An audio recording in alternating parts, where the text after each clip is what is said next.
Federal lands and border security.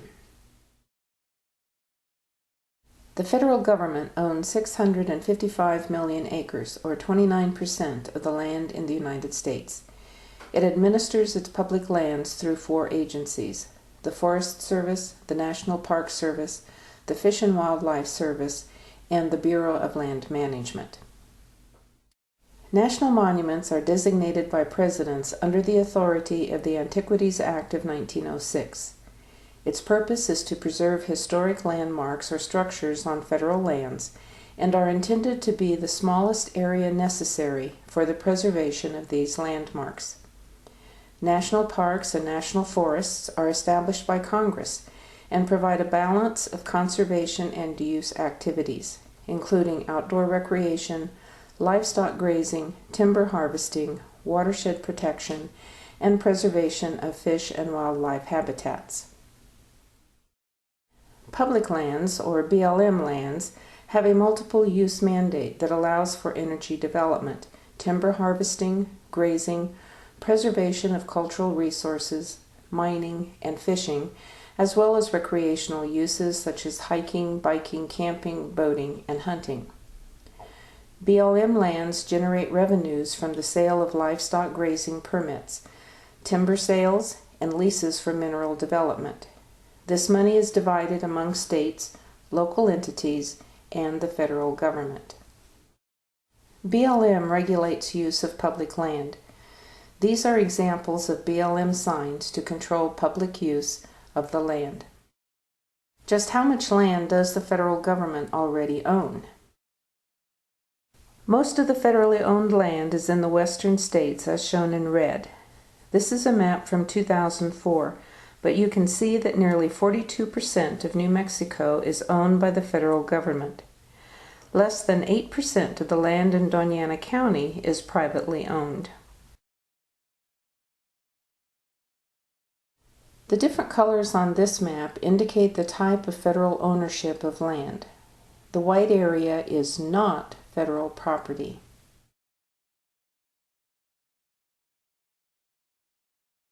Zooming in on New Mexico, we can break it down a little further.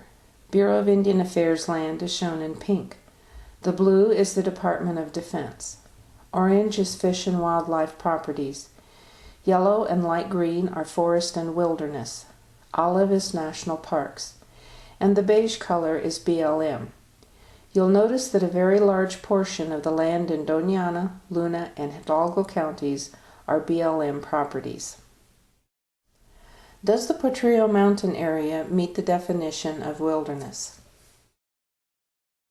Wilderness is defined by the Wilderness Act of 1964. You can find the law online and read it for details, but let's focus on the words in red. Untrammeled by man, where man himself is a visitor who does not remain. Wilderness is undeveloped federal land retaining its primeval character and influence, without permanent improvements or human habitation, where the imprint of man's work is substantially unnoticeable, and wilderness has outstanding opportunities for solitude or a primitive and unconfined type of recreation. There shall be no commercial enterprise and no permanent road within any wilderness area, and there shall be no temporary road, no use of motor vehicles, motorized equipment or motorboats, no landing of aircraft, nor other form of mechanical transport, and no structure or installation within any such area. Only Congress can designate a wilderness area. If you thought the issue of wilderness in southern New Mexico was over, you are mistaken. The area encircled in green on this map is the approximate location of the proposed wilderness sponsored by Senators Bingaman and Udall in their revised bill. Most of this land is BLM, which the rancher leases for cattle grazing. There is a 5-mile buffer zone between the Mexican border and the proposed wilderness, which would be the area in which the Border Patrol would be allowed to do their job. According to federal law, the Border Patrol has the legal authority to enter private land anywhere within 25 miles of the border. This is the distance that a smuggler on foot can travel in one day while carrying a 70-pound backpack. Binghamton's wilderness bill is only allowing a 5-mile buffer zone. The following pictures were taken on the Williams Ranch, most of which would become wilderness or de facto wilderness should the wilderness bill pass. The boundary lines are drawn in such a way that one side of a ranch road may be wilderness while the other side may not. A cattle drinker might not be on wilderness, but the water pipe leading to it would be on wilderness. Remember, by definition, wilderness is land untrammeled by man, where man himself is a visitor who does not remain, and the imprint of man's work is substantially unnoticeable. There is to be no commercial enterprise. Wilderness is to be without permanent improvements or human habitation, and no structure or installation within any such area. Wilderness has outstanding opportunities for solitude, or a primitive and unconfined type of recreation. Yet there is an east-west double-track railroad along the edge of the proposed wilderness, carrying approximately 78 to 80 trains per day from El Paso to Phoenix and other points west. And there are to be no permanent roads within any wilderness area. There shall be no temporary road, no use of motor vehicles, motorized equipment or motorboats, no landing of aircraft, no other form of mechanical transport. And that means no border patrol, no sheriff, and no state police, unless they want to patrol on foot or on horseback. Let's consider the environmental destruction and the border issues in Arizona, and hopefully take a lesson from them. Much of the land along the southern border in Arizona is federally owned and controlled. Thus, law enforcement is extremely limited. National parks have fallen under de facto wilderness management. Arizona has had an overwhelming influx of illegal drug and human smuggling, and the violence that goes along with it. In 2002, Park Ranger Chris Eagle was murdered by an illegal drug smuggler in the Oregon Pipe Cactus National Monument. In 2008, Border Patrol agent Luis Aguilar was murdered when he was intentionally hit by a vehicle driven by drug smugglers who had crossed into the U.S. through the Imperial Sand Dunes, which is BLM land. On March 27, 2010, rancher Rob Krentz was murdered while trying to give aid to an illegal alien near Douglas. In April of 2010, a Pinal County Sheriff's deputy was shot by an illegal alien smuggler. This deputy was shot in the Tabletop Wilderness, which is 70 miles north of the Mexican border. And then in December of 2010, Border Patrol agent Brian Terry was murdered near Nogales by illegal smugglers using weapons supplied to them by our own federal government. Federal lands and the de facto wilderness management creep in southern Arizona have become major drug and human trafficking routes and are extremely dangerous.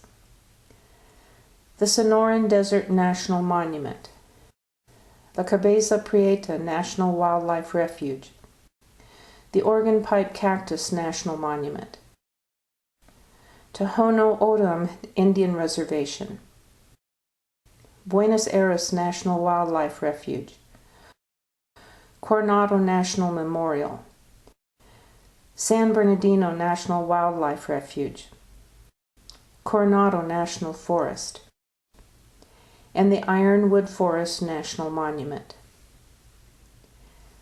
Many of these areas have posted signs advising visitors to be cautious. Warning: smuggling and or illegal entry is common in this area due to the proximity of the international border. Do not travel alone in remote areas. Travel caution: smuggling and illegal immigration may be encountered in this area. This sign was posted and then quickly removed when Homeland Security Secretary Janet Napolitano decided it might be bad publicity. Danger. Public warning. Travel not recommended. Active drug and human smuggling area. Visitors may encounter armed criminals and smuggling vehicles traveling at high rates of speed. Stay away from trash, clothing, backpacks, and abandoned vehicles. If you see suspicious activity, do not confront. Move away and call 911. BLM encourages visitors to use public lands north of Interstate 8. It's disgraceful that American citizens are warned by our government that we are not safe on American soil due to foreign invasion. Employees at these federally owned and operated parks are in danger on a daily basis. Oregon Pipe Cactus National Monument is divided into 3 zones. Red zones where staffers can go only with security escorts. Blue zones where staffers must go with at least one other person and call hourly to check in. And white zones that are open to the public and where the staff can work freely. Drug smugglers regularly use the visitor center parking lot as a staging area. The devastation to the environment by illegals is beyond comprehension. This is a picture of a layup area. It is where illegals change into clean clothes, shave, put on deodorant, in preparation for being picked up and transported into a metropolitan area. They don't want to appear as though they have spent the past several days walking across the desert. And of course, they leave their garbage behind. Backpacks, water bottles, clothes, cans, and human feces. Layup areas also provide an ideal spot for bandits to rob and plunder illegal aliens. The dumping of trash threatens wildlife, destroys habitat, and attracts disease-carrying insects. Human waste is a growing problem that contaminates the drinking water for nearby residents. The Arizona Department of Environmental Quality estimates more than 2,000 tons of trash is discarded annually by illegals. The state of Arizona now has a website asking volunteers to help pick up the trash left by illegals. Many traffickers consider rape the price of admission for women and young girls illegally entering the United States. Undergarments are hung on the rape tree as a trophy of their conquests. Illegals drive cars and bicycles through fences and off-road. In 2008, Arizona BLM hauled off 70 abandoned vehicles and 17 bicycles. Normandy-style vehicle barriers were recently erected 70 miles north of the border in the Sonoran Desert Monument just south of Interstate 8. Illegal trails will take hundreds of years for nature to repair. It is estimated that by 2004, illegal aliens and smugglers had created 300 miles of illegal roads and thousands of miles of illegal trails. And they just keep coming. They know where federal lands are, and they know that Border Patrol and law enforcement are the ones who are restricted on federal lands. And it's not just the environment we need to worry about. A jacket with patches from countries where Al-Qaeda is known to operate was found in Texas by Border Patrol. Copies of the Koran, prayer rugs, and articles written in Arabic have also been found in Arizona. An Iranian book celebrating suicide bombers was found in the desert between Yuma and Tucson. ICE investigations have revealed that aliens are smuggled from the Middle East to staging areas in Central and South America before being smuggled illegally into the U.S.